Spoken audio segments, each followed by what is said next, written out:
የፍቅር ቃል የፍቅር ቃል የፍቅር ቃል የልቡን ሊያወራን የፈለገ በፍቅር ቃል ተነፈሰ። የፍቅር ቃል ካናፋታ ካላፒጎለኝ መተፈሱ ከብዶ ልቤም ያስጨንቀኝ የፍቅር ቃል መላሰጠውኝ በፍቅር ቃል የፍቅር ቃል የፍቅር ቃል የፍቅር ቃል የፍቅር ቃል ዳዊት እድሉ ይሁን ቁንጅናው ብዙ ሴቶች የሚመርጡት አይነት ወንድ ነው። እሱም የዛኑ ያህል ልቡ በሚከተሉት ሴቶች ልክ ይከፋፈላል። አፎሚያ ከሚፈልጉት ሴቶች ውስጥ አንዷ ነበረች። ስለሱ ባንዳ ለመርጋት ብዙ ያወቀችም ቢሆን ከዳዊት መራቅ አልሆነላትም። እሱም በሚፈልጉ ግን ከማታውቃቸው ሴቶች ጋር ፉክክር ውስጥ ገባች። አብረው ቁጭ ብለው በፊቷ ስልክ ተደውሎለት ሲያወራ በነጻነት ነው። እንደውም አንዳንዴ አፎሚያ ከጎኑ ያለች ቀጠሮ ሲይዙሉ ትሰማለች። ቸልተኝነቱ ሊያሳበዳት ይደርስና ለነገሩ ምን አገባኝ ፍቅረኛ አይደለም ትላለች። ስለሱ የሚሰማት እውነታ ግን እንደዛ አይደለም። በዛ ላይ መጣውበት እንጂ አልመጣብኝም ብላ ታስብና ቅናቷንም ብስጭቷንም ትውጧለች። ዳዊትን መቼምና እንዴትም አድርጋ የራሷ ማድረግ ትፈልጋለች። ለዛም ስትል በእጇ እስከምታስገባው ትግስቷን እስከ መጨረሻው ለማድረግ ቆርጣለች። ለዚህ ደግሞ እንደ ጥሩ ዕድል የቆጠረችው ቢያንስ እንደ ሌሎቹ ሴቶች ሁሉ እሷም ስትፈልገው ቀጠሮ ይዘው ይገናኛሉ። ይሄ መንገድ ደግሞ አንድ ቀን የምትፈልገውና የምትመኘው ደረጃ ላይ እንደሚያደርሳት ተስፋ አደረገች። ዳዊት በሚያደርጋቸውና በሚሆናቸው ነገሮች በቅናት ሆዷ እየቆሰለም ቢሆን ከሱ ስራ አልጠፋችም። ዳዊት በአፎሚያ ፍላጎትና ጥረትም ቢሆን ያለውን አብዛኛውን ትርፍ ጊዜውን ሁሉ ከአፎሚያ ጋር ነበር የሚያሳልፈው። አፎሚያ ወሳኝ ሰዓታትንና ጊዜያትን ቀድማ ቀጠሮ እያስያዘችው ሆን ብላ ጊዜውን ማጣበብ ጀመረች። ዳዊትም ከሌሎቹ በተሻለ ከአፎሚያ ጋር እየተቀራረበ በመሆኑ ልቡ ወደ እሷ እያደላ መጣ።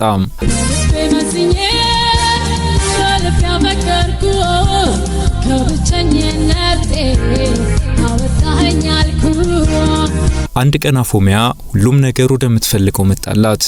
ከዳዊት ጋር ፍቅረኞች ሆኑ። ከዳዊት ጋር በይፋ ፍቅረኞች ከመሆናቸው በፊት ዳዊት ከሴቶች ጋር ያለውን መቀራረብ የምታውቀው ስለነበር ፍቅረኞች ከሆኑ በኋላ በየሰዓቱ ማለት ይቻላል እየደወለች በቀጥታም ባይሆን በተዘዋዋሪ ያለበትን ቦታና ብቻውን ይሁን ከሰው ጋር ለማወቅ ትሞክር ነበር። አንዳንዴ የሚያጠራጥር ነገር ሲገጥማት ታኩርፏለች። ዳዊት የአፎሚያ ኩርፊያ እንደ ልቡ እንዲስቅና እንዲጫወት ብሎም እንዲያወራ ስለማያደርገው ይጨንቀዋል። ይሄኔ እንደምንም ከኩርፊያዋ ላይ ያስወጣት ሲጥር በድጋሜ ስለ ሁኔታው አንስታ እንደገና እንዲያስረዳት ትጠይቋለች። እሱም ቀለል አድርጎ ይነግራታል። የነገራት እውነትም ይሁን ውሸት ይሄኔ ትረጋጋለች። በዚህ ሁኔታ 2 ዓመታትን በፍቅር ካሳለፉ በኋላ ተጋብተው አብረው መኖር ጀመሩ።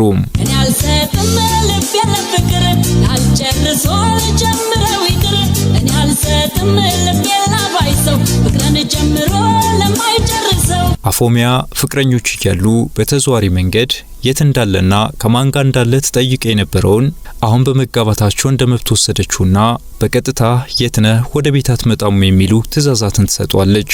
እሱም እንደዛ በማለቷ ያን ያህል ቅር አይለውም። ከተጋቡ በኋላ ብዙ ነገሩን አሻሽሎ ታዛዥ ሆኗል። እንዲህ በመሆኑ አፎሚያ ጥርጣሬዋ ቀንስ እንጂ ጨርሳ ልታምነው አልቻለችም። ዳዊት አንዳንዱ ነገር የበዛ ሲመስለው እየተጨቃጨቁም ሕይወት ቀጠለ።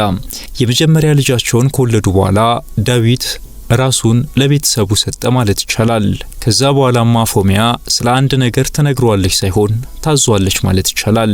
እሱም ሁኔታዋን ለምዶት የቤቱን ሰላም ለመጠበቅ ሲል ችሎ ቀጠለ። ባለብዙ ጓደኞቹ ጭምት ሆኖ ቤቱን ማለት ጀመረ።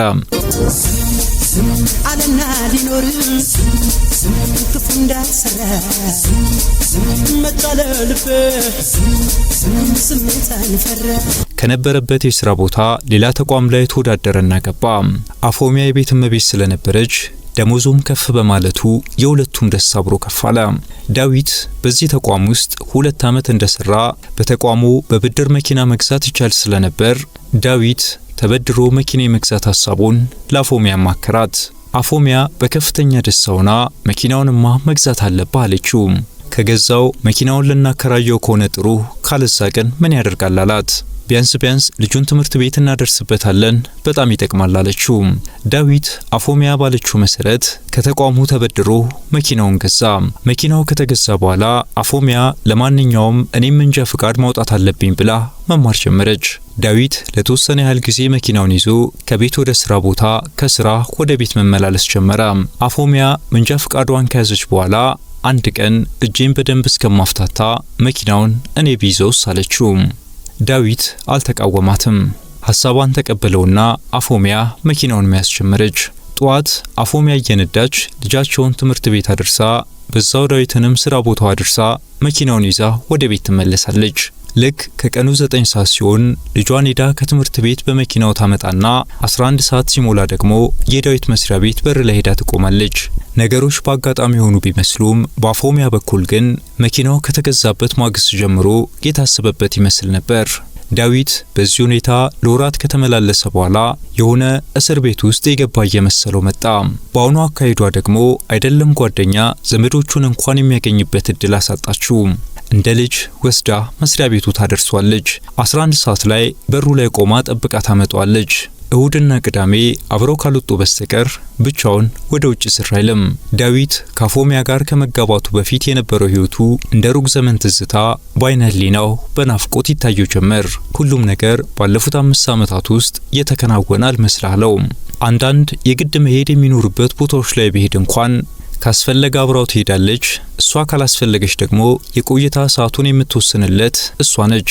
ከነገረችው ሰዓት 20 ደቂቃ ቢያሳልፍ ደውላ እንዲመጣ ትነግሯለች። መጀመሪያ አካባቢ የዳዊት በዚህ ደረጃ ስርዓት መያዝ ቤተሰቦቹን አስደስቷቸው የነበረ ቢሆንም ቆይቶ ሲያስተውሉትና ከነሱም ጋር እየተራራቀ መሄዱን ሲመለከቱ አፎሚያ ላይ ቅሬታ እያደረባቸው መጣ። ቅሬታቸውም ሙሉ ሲያደር ወደ ጥላቻ ተለወጠ። አባቱ እሱን ከተስማማው ምንም ጣልቃ መግባት አያስፈልግም፣ አርፋችሁ ተቀመጡ ሲሉ አሳሰቡ።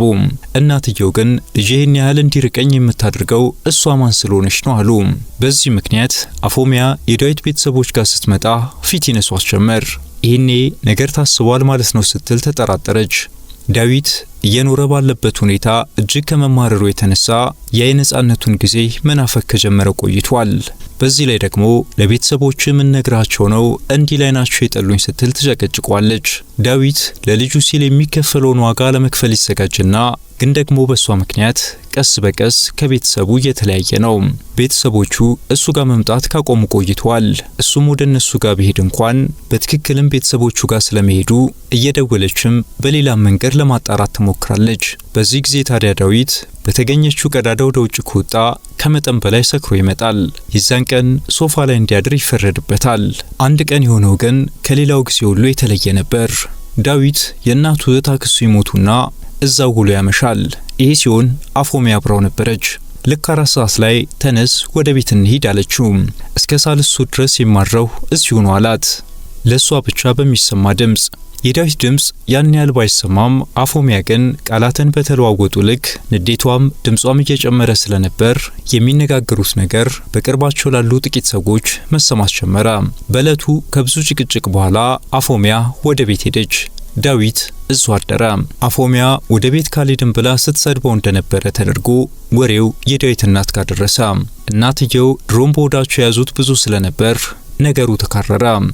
ዳዊት በሚሰማው የመታሰር አይነት ስሜት ላይ ከቤተሰቡ መገለል ሲጨመርበት ለውሳኔ ተዘጋጀ። አንድ ቀን ሁለቱ ብቻ ቁጭ ብለው ባሉበት ፍች ይፈልጋሉ አላት።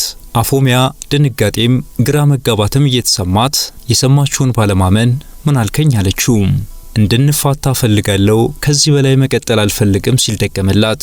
አፎሚያ ባንዴ ፊቷ ቀልቶ እንባዋ ቀረረ። ድምጿ ወዲያው እየተዘጋ ለምን አለችው። አሁን ምንም ዝርዝር ጉዳይ አያስፈልግም አላት። አራስ ነበር የነበረችው አፎሚያ እኮ ምን ሆንክ፣ ምን አደረኩ፣ ምን አጎደልኩብህ እያለች በእንባ ረሳ ትጠይቀው ጀመር። አሁን ሁሉንም ተይውና ወደ ፍቺ ከመሄዳችን በፊት የገባንባቸውን ዕዳዎች እንዴት መክፈል እንዳለብን እንነጋገር አላት። በቃ በ2 ደቂቃ ውስጥ እንፋታ ብለ ጨረስ ካለችው እንቧ ጉንጯን እያቋረጠው 2 ደቂቃ የተናገርኩበት ካልሆነ በስተቀር ነገሮች ከአቅሜ በላይ ከሆኑ በጣም ቆይቷል አላት። ፍታት ያሉ ቤተሰቦች ናቸው አይደል አለችው በለቅሷ መሃል።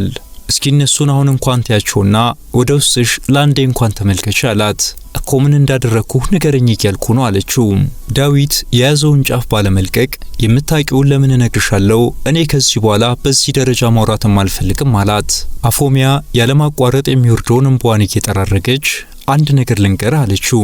ዳዊት በምንድነው አይነት ተመለከታት። ያኔ ኮሌጅ ተማሪ ያለው ከገዛ ጓደኛዬ ጋር አልተኛም አለችው። ዳዊት በግርምት ተመለከታት።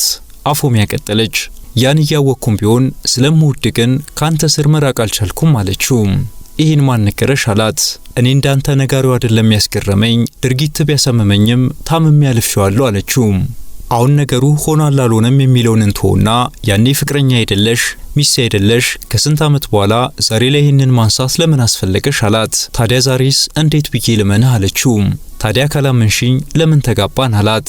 ስለምወድህ ልተው ብዙ ጊዜ ሞክሬ ስላቃተኝ አለችው እያለቀሰች። ስለማታምኚኝ ነው እንደ ሕፃን ልጅ ወስደሽ የምትመልሽኝ አላት። አፎሚያ ዝም አለችው። በእርግጥም ዳዊት እውነት ነው ከጓደኛዋ ጋር ተኝቷል።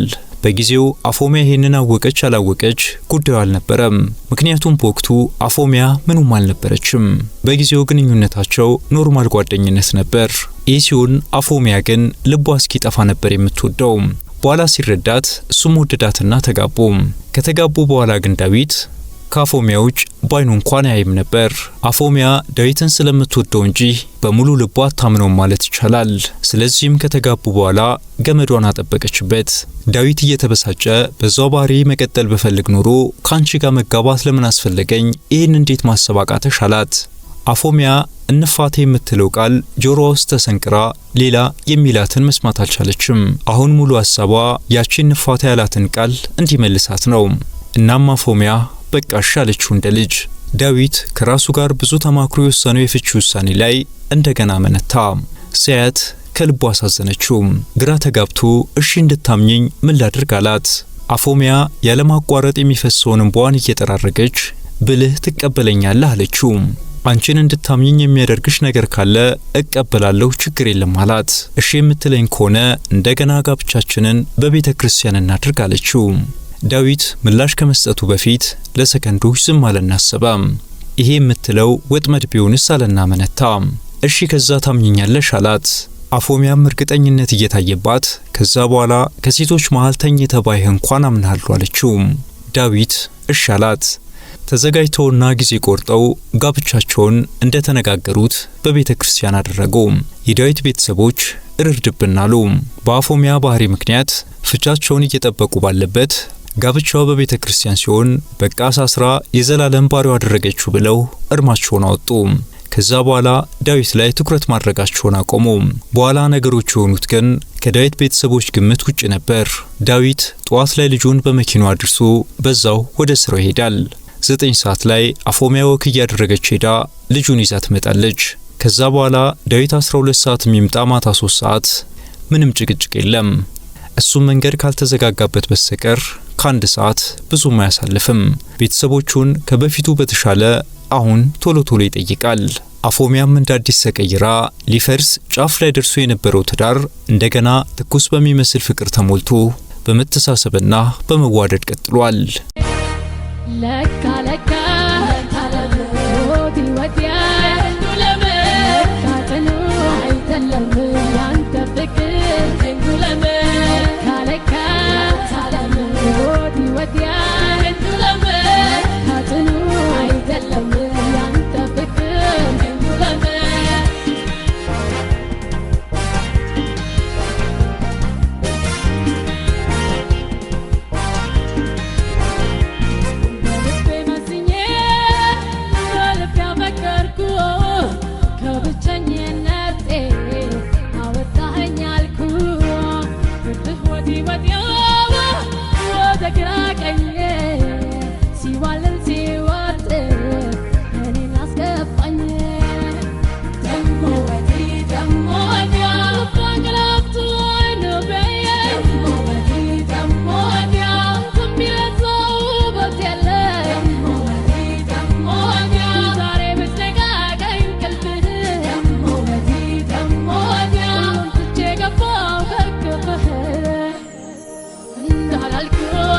Love